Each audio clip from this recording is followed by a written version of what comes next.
Now we'll have a very quick case study from Shiv Kumar on rainwater harvesting in their apartment, after which we will listen to Mr. Vishwanath.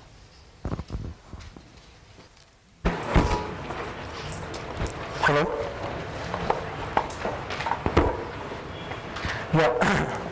We believe that one of the main primary intentions or the motive of all these programs is that we share, we learn, and then we implement.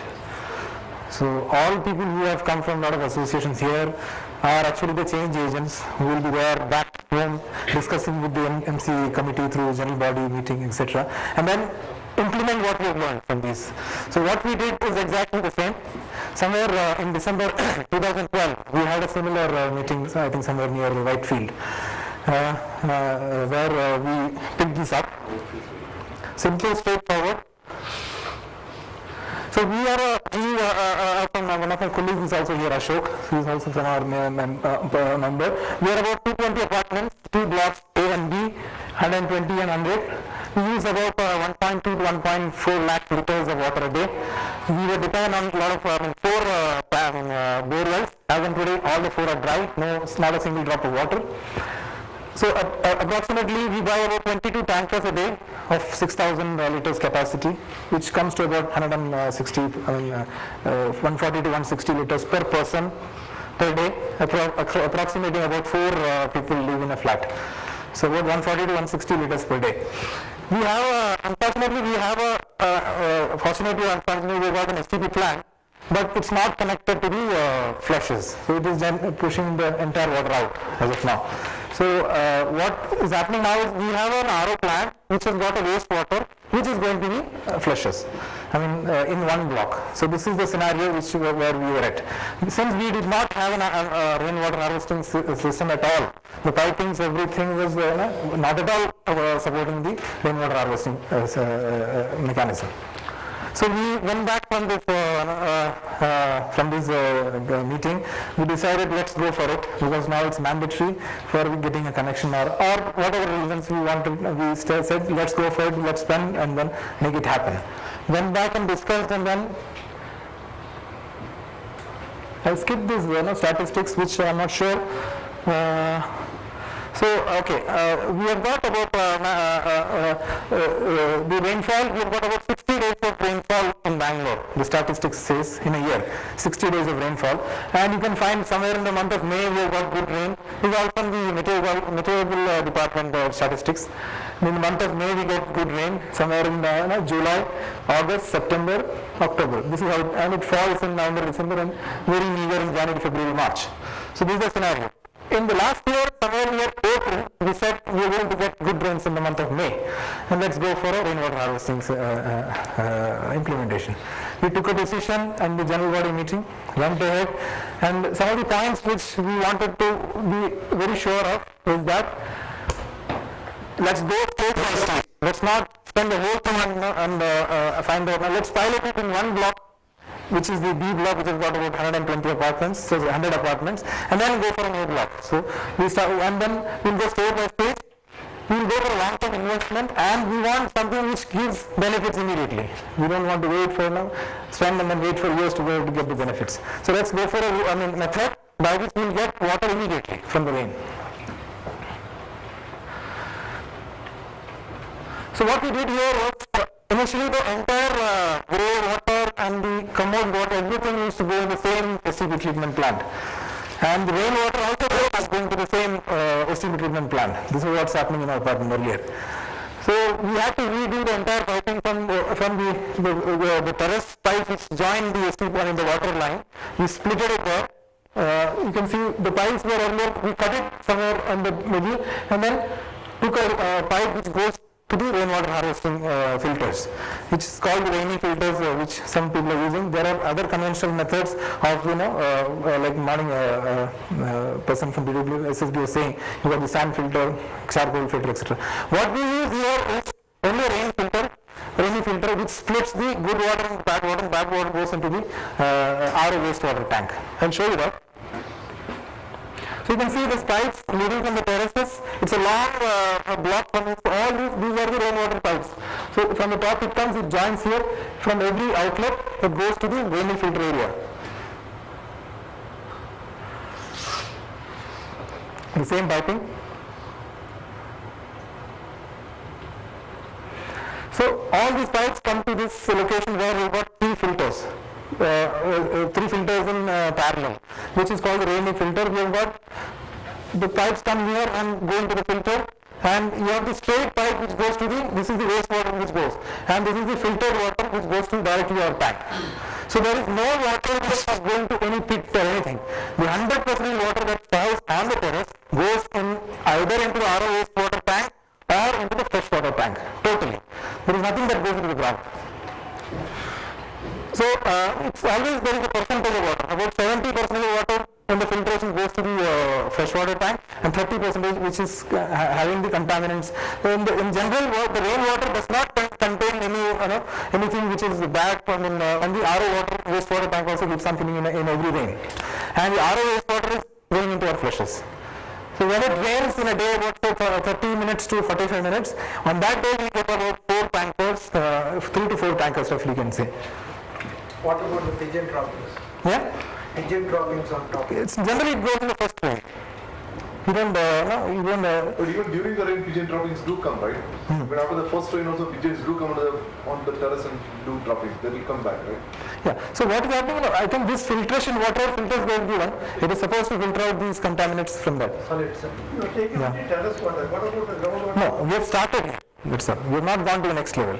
You said the RO reject water is connected to the toilet flush. Yeah. Why can't you connect the same STP treated water to the RO reject water and then use it in the Problem is the SCP plant that we have. I think one of your colleagues at Thomas come to our place. It's so bad. I don't know. The pH levels are very high. No. Yeah. That's why I'm saying if you have the STP running properly, you can still use it in your flush. Yes, we can do that. How do you get an impure part in the rainwater? That I didn't understand. What part of the rainwater is going into the You're talking about the TDS, you know? RO reject? Rainwater is like the purest form of water. It's the right? purest. Yeah. So what? It's our particles like leaves and all. No? It can't go to the flush, right? So that part I'm not clear on. What No. part of the rain is going and adding on to the RO reject? See, this filter has got, this is the fresh water that goes out. It has got some churning effect, that's what the vendor has given us. So the fresh water, the clean water goes into this big pipe. Okay? And this straight exit is for the contaminants to go. Contaminants would be solids, right? Like, is there an impure part for rainwater? No. What has been collected on the terrace? The first flush, he said, goes to But the still drain. there will be some residue, right? There will be leaves and all, there will be a lot of debris. That cannot be directed to the flush, right? Dust will be there. Now, if you go to the RO wastewater tank, He's talking about solids. Solids mixed with a little bit of water. yeah, it will go. So small water No. used to remove the solids is again cleaned and Initially when these people came, they said we leave the center, to the exit, flush it out to the stormwater drain. That was the plan in the beginning. how much percentage of the rainwater is actually? That's what, about 70-30. 70 will be fresh. Percent from rainwater is It goes through the center, to the waste. See, actually correction, there is a filter inside this device, so it actually flushes out something if it is no. some... First flush goes. Yeah. My understanding was that the remaining water is No. No, because when we, every rain, when we go to the RO wastewater tank, we'll have some leaves and all floating on the top. We have always seen. How many floors does your building have? Ground plus 4. It's got a very good terrace area. Waste of the leaves and other. Yeah, it's a very good terrace area. You won't have leaves on these things. You would only have some sand and other particles. explain this? No, actually, you see, when we install this filter actually what happens after some time, this filter is a micro filter, it gets actually stuck with the mud or something like that. So that excess water actually, in general conventional methods, the water goes in the reverse way and actually gets blocked in the terrace again. But this how it works actually, the filter is blocked, it actually try to bypass into the other system, not into the actual good water tank or something. It's actually a problem, right? Go back to that. It actually has Rainy filter, it doesn't have the first flush that you're talking about. that is, he already said it's sent out in the. Yeah, first rain is always, Are usually a separate thing. Remaining, if you have a sieve, it's just, leaves on top and pure water in the It's not bottom. just the sieve, there is a centrifugal force that takes out the leaves and the solid parts. So the removal of the waste. 30% isn't it too high? That is too high. but we are not wasting that. No? No, I know, but No, but rainwater, can be used even for you need drinking. not treat it at all, actually. No, You it's can not use it that. almost directly. There is no number, it's not exactly 30, 70, 70. It starts with 5%. And then slowly as the filter gets It filled, increases, it increases. actually the number of waste goes into the drain. Yeah, we have seen that actually. We have seen that. 10 minutes could be 30, 70, but once that is true, it could be Actually, one problem in Bangalore is unlike the monsoon areas like coastal area, the rain doesn't come like every day here. So there will be some gap between the rain. I think maybe the good thing, one thing we can do is we can clean regular the terrace areas. Otherwise, between two rains, right? There will be again I think so much that's gap. okay. 1 or 2 Okay, now that is enough to contaminate the terrace area. So I probably one thought the of the first flush that is removed is not the first rain of the season. I thought it would be the first few minutes of each rain. No. I used to understand. It's not that. Not like that. No. It's only the first rain. And then what you get is, fantastic water. I don't think that's right. Okay. So I'll come to what we have spent. So since the piping and etc. was costly, so we spent about 3.3 lakhs somewhere in the May of April, May of last year, and then includes everything: 3 filters, trenching of the pipes, everything, inclusive all entire cost, and painting of the pipes with the wall color, everything including that. Okay, warranty. And then benefits is that when it rains, about 4 tankers of water you get, it's close to about 2,500 rupees as of current standards.